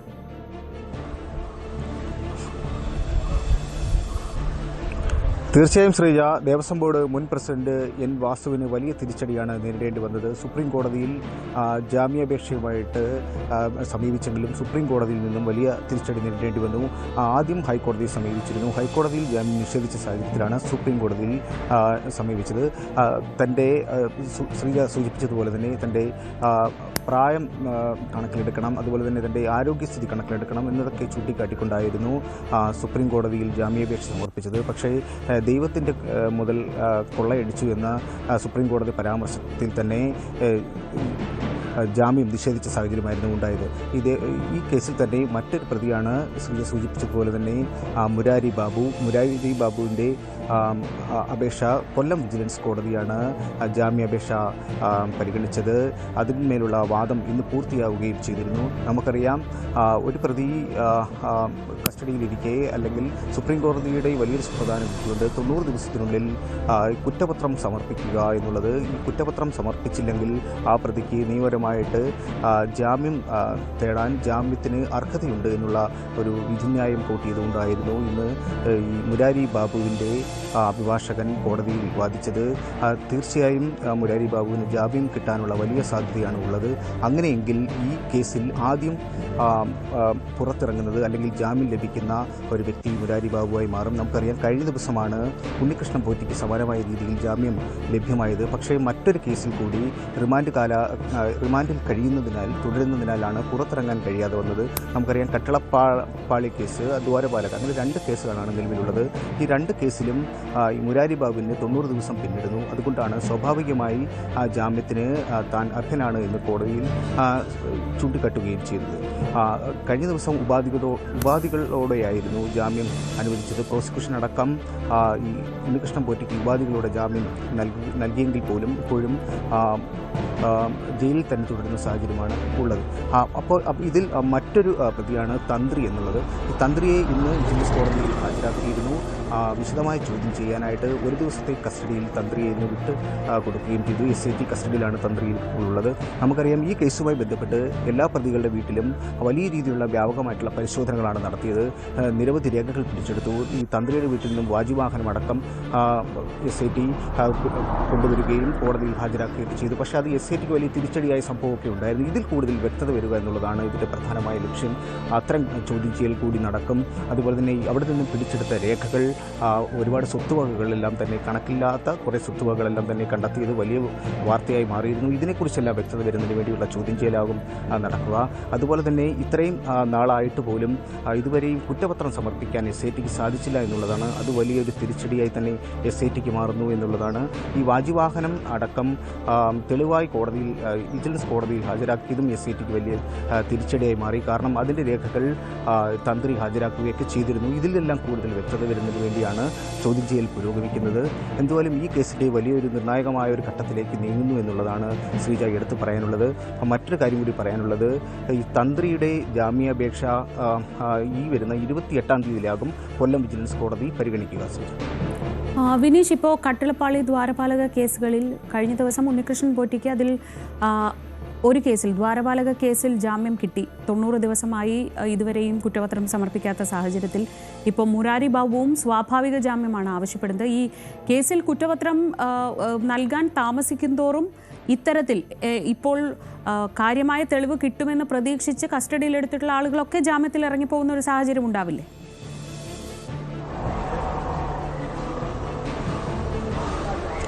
തീർച്ചയായും അത്തരത്തിലുള്ള ഒരു സാഹചര്യത്തിലേക്ക് തന്നെ നീങ്ങുന്നു എന്നുള്ളതാണ്. കാരണം എല്ലാവരും ജാമ്യത്തിനായി ശ്രമിച്ചുകൊണ്ടിരിക്കുന്ന ഒരു സാഹചര്യമുണ്ട്. ഞാൻ നേരത്തെ സൂചിപ്പിച്ചതുപോലെ തന്നെ 90 ദിവസം പിന്നിടുമ്പോൾ സ്വാഭാവികമായി ഒരു ജാമ്യത്തിന് അവർ അർഹരാണ് എന്ന് കോടതിയുടെ വിധി തന്നെയുണ്ട്. അങ്ങനെയാണ് ജാമ്യം ലഭ്യമാകുന്നത്. ഉപാധികളോടെ അവർക്ക് ജാമ്യം ലഭ്യമാകും. പക്ഷേ ഈ കേസ് കഴിഞ്ഞ ദിവസം തന്നെ കോടതി SITയോട് ചോദിച്ചിരുന്നു. അപ്പോൾ SITയുടെ മറുപടി അന്വേഷണം പൂർത്തിയായിട്ടില്ല, പൂർത്തിയാകാത്തത് കൊണ്ടാണ് കുറ്റപത്രം സമർപ്പിക്കാത്തത് എന്നതാണ്. പക്ഷേ ഇടക്കാല കുറ്റപത്രമെങ്കിലും സമർപ്പിക്കാമായിരുന്നു എന്നുള്ളതാണ് ഉയർന്നു വരുന്ന വലിയൊരു ആക്ഷേപം. എന്തായാലും ഈ ഒരു കാര്യത്തിൽ കുറ്റപത്രം സമർപ്പിക്കാത്തതിനെതിരെയും SITക്ക് വലിയൊരു തിരിച്ചടി നേരിടുന്ന ഒരു സാഹചര്യമുണ്ട്. ഇപ്പോൾ എന്തായാലും ഈ മുരാരി ബാബുവിന് നാളെ ജാമ്യം ലഭ്യമാകും എന്ന് തന്നെയാണ് നമുക്കറിയാൻ കഴിയുന്നത്. ശ്രീജ. ശരി, വിനീഷാണ് വിവരങ്ങൾ നൽകിയത്. ബലാത്സംഗ കേസിൽ രാഹുൽ മാങ്കൂട്ടത്തിൽ MLAയുടെ ജാമ്യാപേക്ഷയിൽ വിധി മറ്റന്നാൾ. പത്തനംതിട്ട സെഷൻസ് കോടതിയിൽ വാദം പൂർത്തിയായി. ജാമ്യം നൽകിയാൽ പരാതിക്കാരിയുടെ ജീവന് ഭീഷണിയാകുമെന്ന വാദം പൊള്ളയാണെന്നും പരാതിക്കാരി രാജ്യത്തിന് പുറത്താണ് താമസിക്കുന്നത് എന്നുമാണ് രാഹുലിന്റെ വാദം. വിവാഹേതര ബന്ധം രാജ്യത്ത് കുറ്റകരമല്ലെന്നും പ്രതിഭാഗം ചൂണ്ടിക്കാണിച്ചു. ശശിനാരായണൻ വിവരങ്ങളുമായി. ശശി, ഈ കേസിലാണ് രാഹുലിനെതിരെ പോലീസ് പെട്ടെന്ന് തന്നെ നടപടിയെടുക്കുകയും രാഹുലിനെ അറസ്റ്റ് ചെയ്യുകയും ചെയ്യുന്ന സാഹചര്യമുണ്ടായത്. എന്തൊക്കെയായിരുന്നു ഇന്ന് ഇപ്പോൾ പ്രതിഭാഗത്ത് നിന്ന്, രാഹുലിന്റെ ഭാഗത്തു നിന്നുള്ള വാദങ്ങൾ എന്തൊക്കെയായിരുന്നു? ശ്രീജ, തിരുവല്ല മജിസ്ട്രേറ്റ് കോടതി ജാമ്യാപേക്ഷ തള്ളിയതിന് പിന്നാണ് പത്തനംതിട്ട ജില്ലാ സെഷൻസ് കോടതിയിൽ ജാമ്യ ഹർജി നൽകിയത്. എന്തായാലും ഇന്ന് വാദം പൂർത്തിയായി. ഇരുഭാഗത്തിന്റെ വാദങ്ങൾ കോടതി കേട്ടു. എന്തായാലും ആ വാദത്തിൽ പ്രധാനമായും പ്രതിഭാഗം ഉന്നയിക്കുന്നത് ഈ ആസൂത്രിതമായ ഒരു കേസാണിത്. ഇത് രാഷ്ട്രീയ ലാഭത്തിന് വേണ്ടി ഉണ്ടാക്കിയ കേസാണ്. ഒപ്പം പരാതിക്കാരി വാട്സപ്പ് മെയിലിലൂടെ കൂടിയാണ് രാഹുലിനെ പരിചയപ്പെട്ടത്. ഉഭയകക്ഷി ഉഭയസമ്മതത്തോടു കൂടിയാണ് ലൈംഗിക ബന്ധത്തിൽ ഏർപ്പെടുന്നത്. അതുപോലെ തന്നെ ഈ പരാതി ആദ്യം ലഭിച്ചത് KPCC പ്രസിഡന്റാണ്. KPCC പ്രസിഡന്റ് അത് DGPക്ക് കൈമാറി. ലൈംഗിക അതിക്രമ കേസുകൾ DGP അല്ല എടുക്കേണ്ടത്, സ്റ്റേഷനിലെ SSA ആണ് എടുക്കേണ്ടത്. ഇത്തരം കാര്യങ്ങളെല്ലാം വാദിഭാഗത്ത് രാഹുലിന്റെ അഭിഭാഷകൻ കോടതിയിൽ പറഞ്ഞു. മറ്റൊരു കാര്യം പറയാനുള്ളത്, ഈ നിരവധി സാഹചര്യത്തിൽ ഈ യുവതിയെ പരാതിക്കാരിയെ കൊലപ്പെടുത്താൻ സാധ്യതയുണ്ട്, അതുപോലെ തന്നെ സ്വാധീനിക്കാൻ സാധ്യതയുണ്ട് എന്നുള്ള കാര്യങ്ങൾ പൊള്ളത്തരമാണ്. കാരണം യുവതി പരാതിക്കാരി ഇപ്പോൾ വിദേശത്താണ്. അതുകൊണ്ട് തന്നെ അത്തരം വാദങ്ങൾക്ക് പ്രസക്തിയില്ല എന്നുള്ള കാര്യം കൂടി സൂചിപ്പിക്കുന്നു. അങ്ങനെ വാദിഭാഗത്തു നിന്നും പ്രതിഭാഗത്തിനുള്ള നിരവധി കാര്യങ്ങൾ കൃത്യമായ ജാമ്യം ലഭിക്കുന്നതിന് വേണ്ടിയുള്ള വാദങ്ങൾ കോടതിയിലുണ്ട്. അതേസമയം പ്രോസിക്യൂഷൻ കൃത്യമായി അന്വേഷിച്ചിട്ടുണ്ട്. കാരണം ജാമ്യം നൽകിയാൽ രാഷ്ട്രീയ പിൻബലമുള്ള ആളാണ്, MLA ആണ്, വലിയ സ്വാധീനമുള്ള വ്യക്തിയാണ്.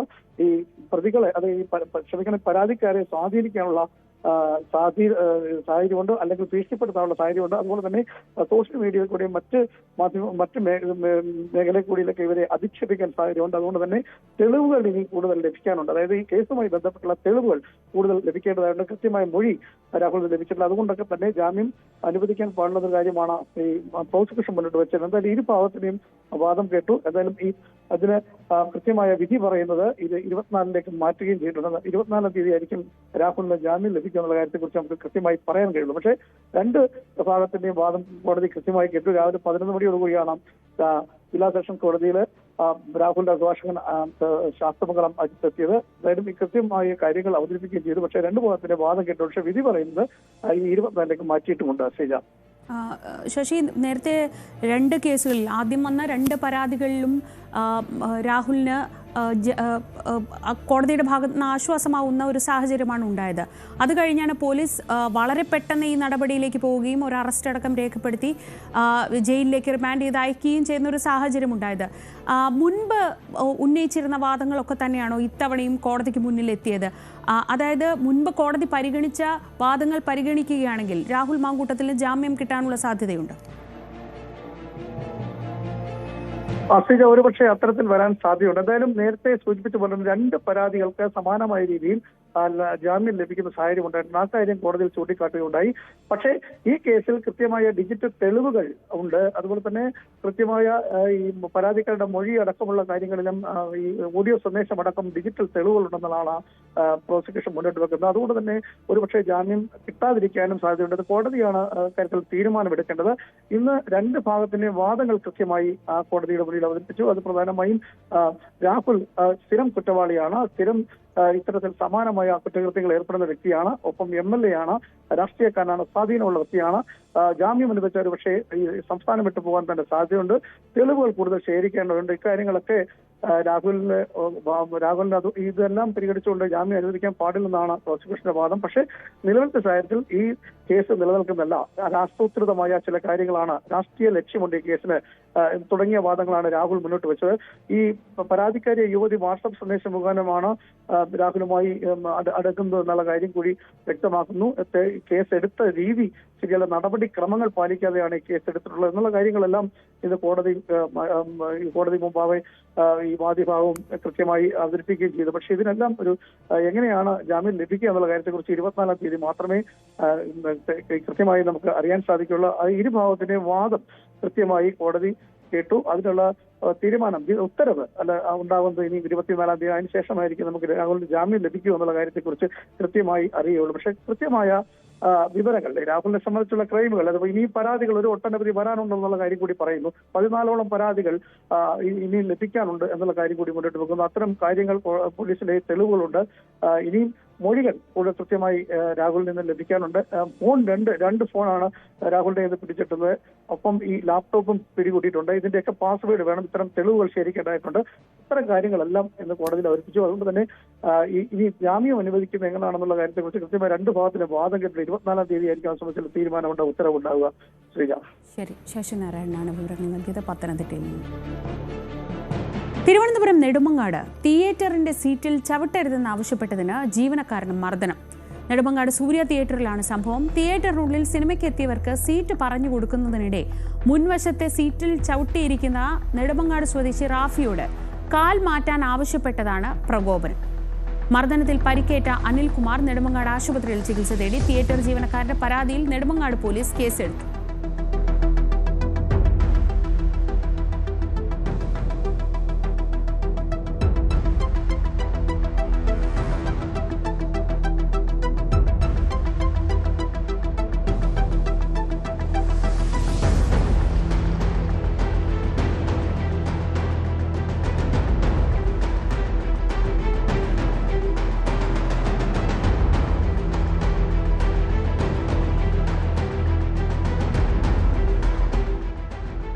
അരുൺ മോഹൻ വിവരങ്ങളുമായി. അരുൺ, സാധാരണ സിനിമ തുടങ്ങുമ്പോൾ തിയേറ്ററിൽ ആദ്യം സ്ക്രീനിൽ എഴുതി കാണിക്കുന്ന കാര്യങ്ങളിലൊന്നാണ് സീറ്റിൽ ചവിട്ടരുതെന്നൊക്കെ. അത് പറഞ്ഞതിന് ഒരാളെ മർദ്ദിക്കുന്ന സാഹചര്യമൊക്കെ എങ്ങനെയാണ് ഉണ്ടായത്? എപ്പോഴായിരുന്നു സംഭവം?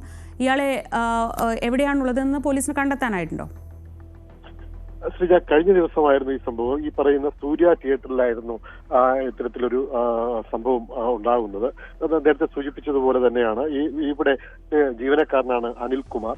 ഇദ്ദേഹം ടിക്കറ്റ് എടുത്ത് വന്ന മറ്റ് അവർക്ക് സീറ്റ് നിർദ്ദേശിച്ചു കൊടുക്കുന്ന സമയത്ത് അവിടെ മുൻവശത്തിരുന്ന സീറ്റിൽ ചവിട്ടിയിരുന്ന നെടുമങ്ങാട് സ്വദേശി മാർക്കറ്റിന് സമീപത്തുള്ള റാഫി എന്ന ആളോട് മുന്നിലിരിക്കുന്ന സീറ്റിൽ ചവിട്ടിരുന്നുള്ള പറഞ്ഞതാണ് ഇദ്ദേഹത്തിന്റെ പ്രകോപന കാരണം. തുടർന്ന് എണീറ്റ് വന്ന് ഇദ്ദേഹത്തെ അടിക്കുകയായിരുന്നു. മർദ്ദിക്കുന്ന ദൃശ്യങ്ങൾ നമുക്ക് CCTV ദൃശ്യങ്ങളിൽ കാണാൻ കഴിയും. മർദ്ദിക്കുകയായിരുന്നു. തുടർന്ന് മറ്റു ജീവനക്കാർ എത്തിയായിരുന്നു ഇദ്ദേഹത്തെ രക്ഷിച്ചത് എന്ന് തന്നെ പറയാം. വളരെ ഒരു ദൗർഭാഗ്യമായ ഒരു സംഭവമാണ്. കാരണം നമ്മൾ തിയേറ്ററിൽ പോകുമ്പോൾ നമ്മൾ എപ്പോഴും ഇത്തരം പലരും വരുന്നതാണ്. ഒരു മാന്യത നമ്മൾ സ്വയം എടുക്കേണ്ടതാണ്. അത് നിർദ്ദേശിച്ചുണ്ടായ ഒരു പ്രകോപനമാണ് ഇവിടെ ഉണ്ടായെന്ന് നമുക്ക് എടുത്തു പറയാം. എന്തായാലും മർദ്ദനമേറ്റ അനിൽകുമാർ നെടുമങ്ങാട് ആശുപത്രിയിൽ ചികിത്സ തേടി. അദ്ദേഹത്തിന്റെ ആരോഗ്യനിലയ്ക്ക് എല്ലാ മുഖത്ത് ഏറ്റ അടിക്ക് ഒരു സാരമായ പ്രശ്നമുണ്ട് എന്ന് മാത്രമേ ഉള്ളൂ. അതേസമയം നെടുമങ്ങാട് പോലീസിൽ തിയേറ്റർ ഉടമയും ഉൾപ്പെടെയുള്ള ജീവനക്കാരും ചേർന്ന് പരാതി നൽകിയിട്ടുണ്ട്. നെടുമങ്ങാട് പോലീസ് സംഭവത്തെക്കുറിച്ച് അന്വേഷിച്ചു വരുന്നു. ഉടനെ തന്നെ ഇദ്ദേഹത്തെ പിടിയിലാകാൻ കഴിയുമെന്ന് തന്നെയാണ് പോലീസിന്റെ ഭാഗത്തു നിന്ന് പറയുന്നത്. ശ്രീജ. അരുൺ മോഹനാണ് വിവരങ്ങൾ നൽകിയത്. സ്പോട്ട് ലൈവ് പൂർണ്ണമാവുന്നു. നമസ്കാരം.